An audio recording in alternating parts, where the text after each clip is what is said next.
Good evening, everybody. Welcome to this YouTube exclusive for the On Ropes podcast. Now, guys, our guest we have on today, we've had him on plenty of times. He is a ring announcer. He is a Hall of Famer. And the end of September, I'm not kidding you with what I'm about to say, he is actually going to become an in-ring competitor. The one, the only, Rich Reed. Rich, what's going on, man? Hey, how's it going, bro? It's going good. But like I said, we've had you on plenty of times now. And I guess I'll get right into it. What made you decide that you wanted to enter into the ring on the biggest stage for ISPW? You know, it's just where, as they say, the stars aligned. I never thought I'd ever get into the ring with anybody, to be honest with you, because I felt I was a little too old to start now, to be honest. But as you know, I'm in a position where I feel like I kind of have to take a stand.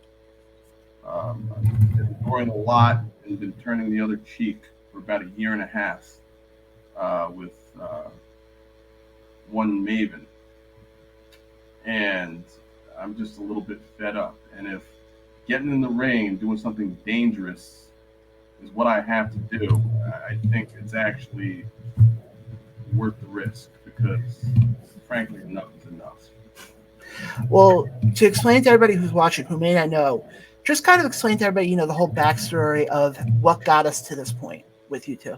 Well, I started working for ISPW the beginning of 2022, and one of the people that came there was Maven, the first ever male winner of WWE Tough Enough. And I was so excited because he was a really cool guy, or seemed like a really cool guy on the show. But he turned out to be the complete opposite of what I thought. He always comes out just as this trying to be a badass and gets on the microphone, cuts his promos, talks about my clothes, how I dress. He even asked me to take off my jacket so he could try it on, and threw my jacket outside of the ring onto the floor one time.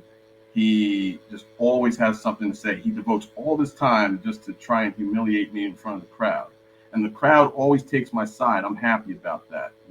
They always say, I like your jacket. He doesn't know what he's talking about. Are you there, brother?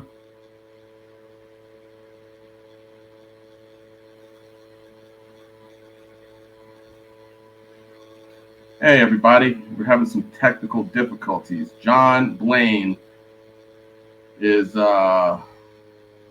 something's going on with his screen. But in the meantime, you can follow me on Instagram, RichReed7.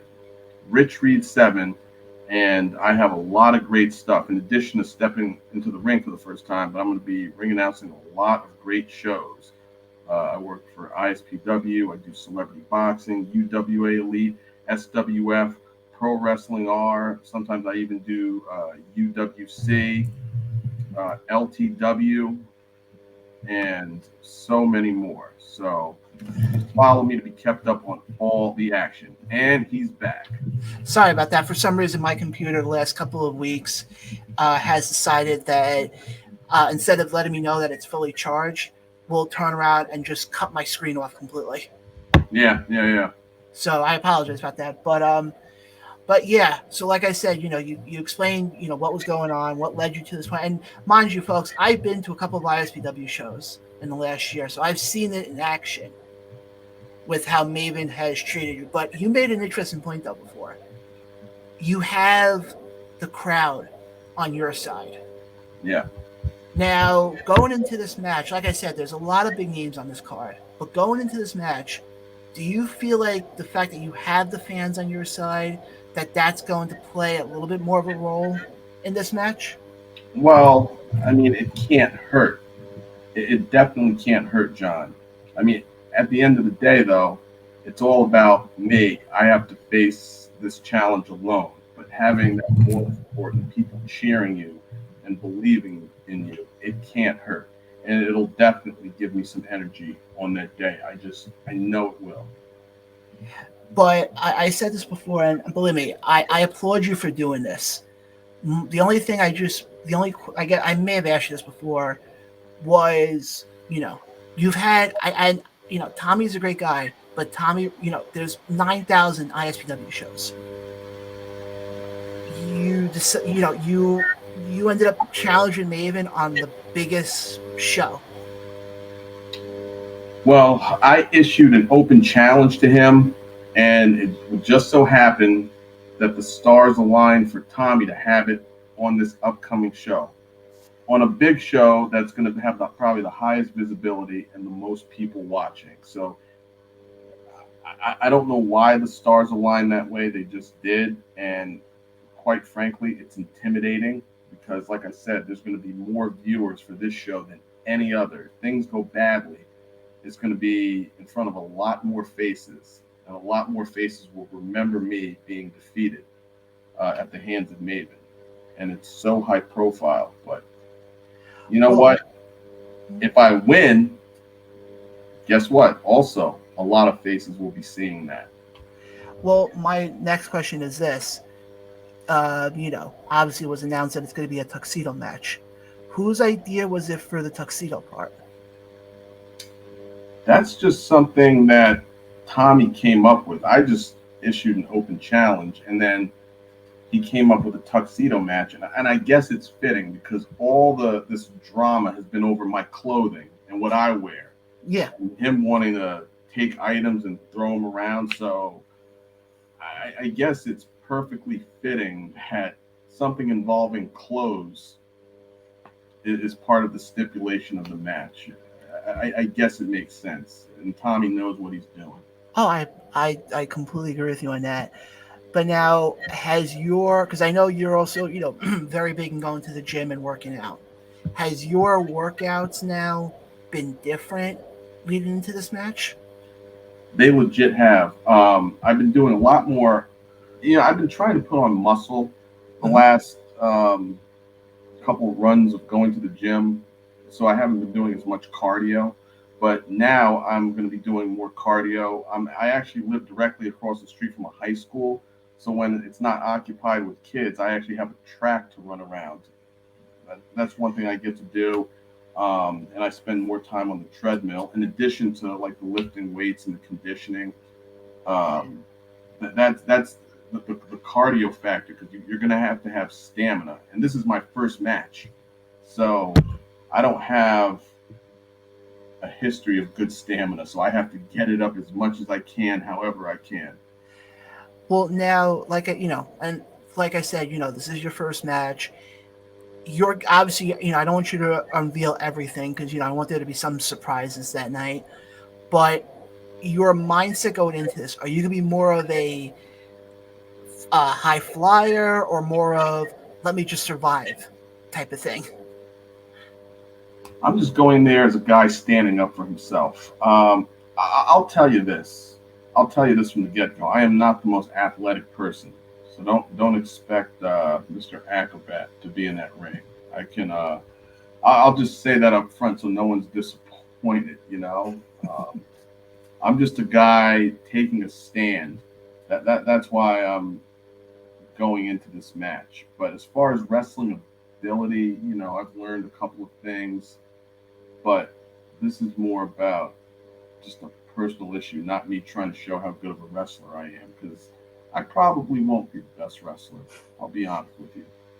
So, you bring up an interesting point that this is not, this isn't you trying to go in there and pull off a Dean Malenko match or a Bryan Danielson type match. Oh, no. So is it safe to assume, and you just said it before, this is more of a personal issue. Is it safe to say then that you're going to go into this match more trying to tell a story than anything? Well, absolutely. And I think, this is an emotional thing for me because I've had to take all this crap from him. And I think just naturally the emotion is going to tell the story. I don't think we're just going to stand there and go through the motions of trying to do this hold or that hold. He's probably going to say stuff to me. I'm guessing, and it's going to be very telling. Just the body language, and we'll see how it plays out, man. Well, I when they announced that match, your match with Maven, I basically sat there and said, you know what, this to me is one of the reasons I want to go. Not because believe me, Rich, you've seen my show before. You've seen the Around the Ropes podcast. You know damn well. Hopefully, a lot of people know this. I strive on storytelling. Now, I'm not. I'm far from being an in-ring competitor. I'm like you, Rich. I'm a klutz. I can trip over nothing. But I'm very big in telling a story. And I've seen the clips on social media, and I've been there for a couple of the shows.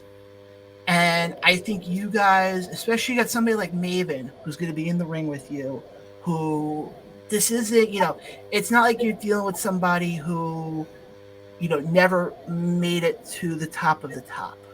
So you're going to be in the ring with somebody who knows what he's doing. And I think I have a lot of faith in you. I think you're going to pull off a fantastic match.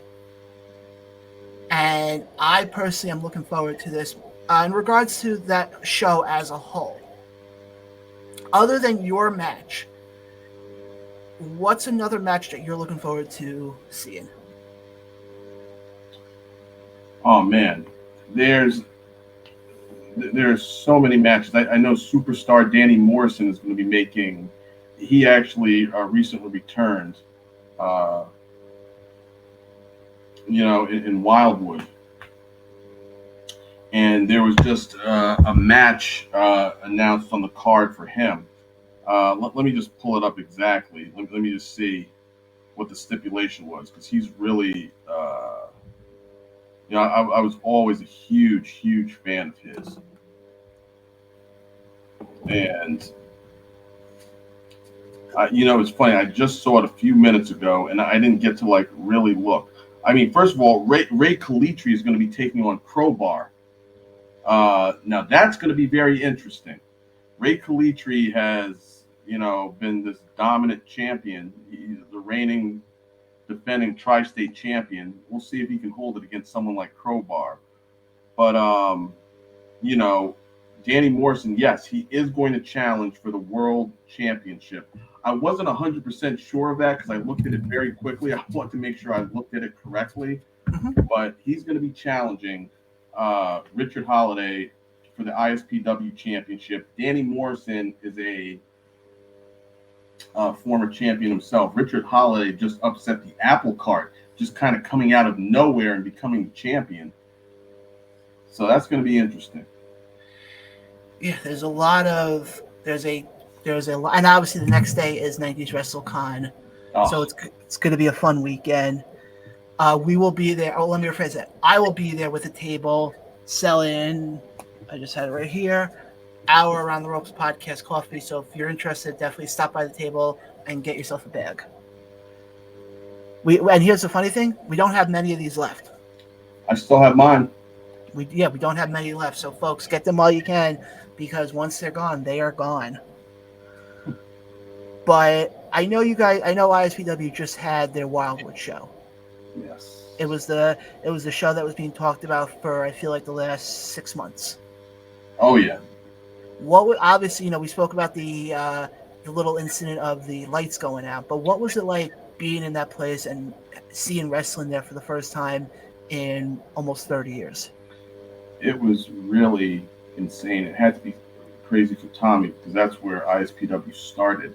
And it was crazy for me being in such a huge venue with so many people. I'll admit it can be intimidating at times. But I love the town of Wildwood. It's one of the most unique, just most cool towns I've seen in New Jersey. It has just really unique character and charm to it. And the convention center was humongous. And, to be in a venue like that and have to deal with a power outage on the entire boardwalk, that made it all the more. I was intimidated to begin with, and then having to go through that was very intimidating. Having keep the crowd occupied while all this was being taken care of. That's one thing about wrestling. You have to be able to think on the fly sometimes. Yeah. Oh no, I've seen that plenty of times. One story I can remember vividly. Our very own Ryan Peterson. It actually happened with him. They were doing a show in Ridgefield Park, and it was for Invictus, and it Mhm. was last December. This is when, I don't know if you remember Invictus. They were doing like those 5 shows in like 3 days, set up like around New Year's Eve time. I know Invictus. I don't recall that. And what happened was they had an issue with IWTV that I don't remember if they just had lost internet connection. Oh, So they had to figure out something to do. So the promoter, Alex Aceta, got into the ring, and I remember this vividly, and challenged Ryan to a dance off. And they literally did. And there's a video of it floating around on social media, but there's a few dance off. videos of it. So they did that on the fly. Just that is Yeah, awesome. yeah. You have to. I mean, there's times even on this podcast. I know it's a different it's a different avenue, but there's even times on this podcast where we'll have, we'll be sitting here and also be like, okay, it's 8:30. We're supposed to have a guest on. The guest isn't there. Okay, I don't want to sit there for 10 minutes and go, what are we gonna do? I'm like, okay, well, let's go into this. Right. That's why wrestling, and I've seen it a lot. The biggest thing I tell a lot of people is you have to think on the fly, because you're gonna have those moments where the internet will go out, the power will go out, and you can't sit there and go, because then it makes you look bad, and it makes the company, doesn't make the company look professional. So Right. I commend Tommy and you especially for what you did during that power outage. Thank you very much. And I first of all, I have to say, first of all, the crowd, they were so patient, and they went along with me. They didn't get, because I've had crowds where the show starts late and they lose patience with me, like I'm the promoter. But they were very calm, and not a single person left. They all hung out, and they were putting their lights up in the air. And then it reminded me of Bray Wyatt. So I mentioned, I had to do a mention of Bray Wyatt. But also the people that worked really hard to behind the scenes to try to make it happen. They brought in an emergency generator. The mayor, oh my goodness, the mayor of Wildwood, he is such a cool guy. And he actually would get on the mic and he would give us updates on the power and what was happening. And he would talk into the megaphone to the crowd. It was really awesome. I'm glad to hear. I'm glad to hear the show. It was a success. Hopefully, if Tommy does it again next year, hopefully, I'd love to finally make the trip down. The one thing I'll say this is with ISPW, folks. If you've never checked out an ISPW show, first of all, what are you missing? Second off, you get great action. Third off, and this is always one of the highlights for me, is when GKM comes out Mm-hmm. and Rob Williams, the Bob Culture podcast, is on the camera and he has to go literally run with GKM. I'm surprised Rob hasn't like tripped yet. I know. I give him a lot, but again, guys, and also you get to hear the incomparable Rich Reed do ring announcing. Thank you. Thank you. Yeah. So, folks, like I said, ISPW, especially if you live in the New Jersey area, you probably know already about ISPW. But Rich, before I let you go, like I said, I know we opened up this thing about you with Maven. I'm gonna give you the floor right now. I'm gonna take myself off the screen. If you would like to cut a promo to Maven. Absolutely. Maven, um, I've said it before. You were one of the guys that people rooted for on Tough Enough. You seem humble and down to earth. And other guys on the show were kind of jerks. They didn't seem like really nice guys. So we weren't just rooting for you, we were rooting for you against them.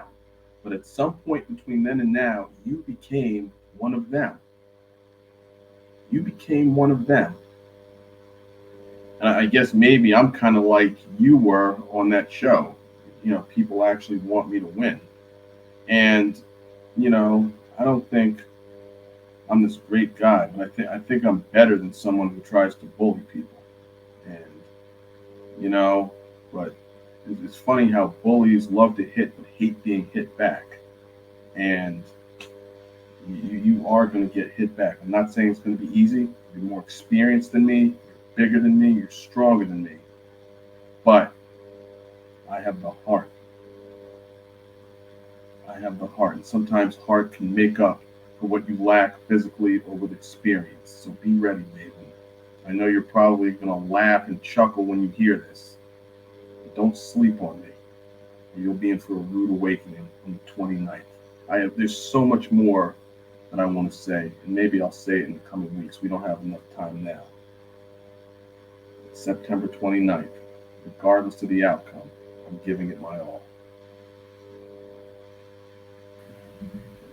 And guys, you heard it from him first.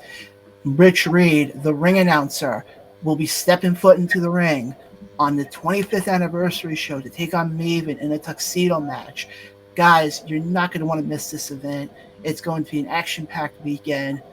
But again, Rich, you know I'm rooting for you, my friend. You know I will be there. Maybe I'll even be the one to be on your side, ringside. Who knows? We'll see what happens. Right. We'll regardless of what happens, I know you're on my side, and you know I have your back no matter what. Man. Absolutely. But again, guys, you can catch Rich Reed in ISPW, SWF, UWA, and a slew of other companies. Celebrity Boxing as well. Rich, again, it's always a blast having you on. You know the door's always open for you whenever you like to come back on. But for Rich Reed, I'm John. This has been Around the Ropes, YouTube exclusive. We'll catch you guys on the next one.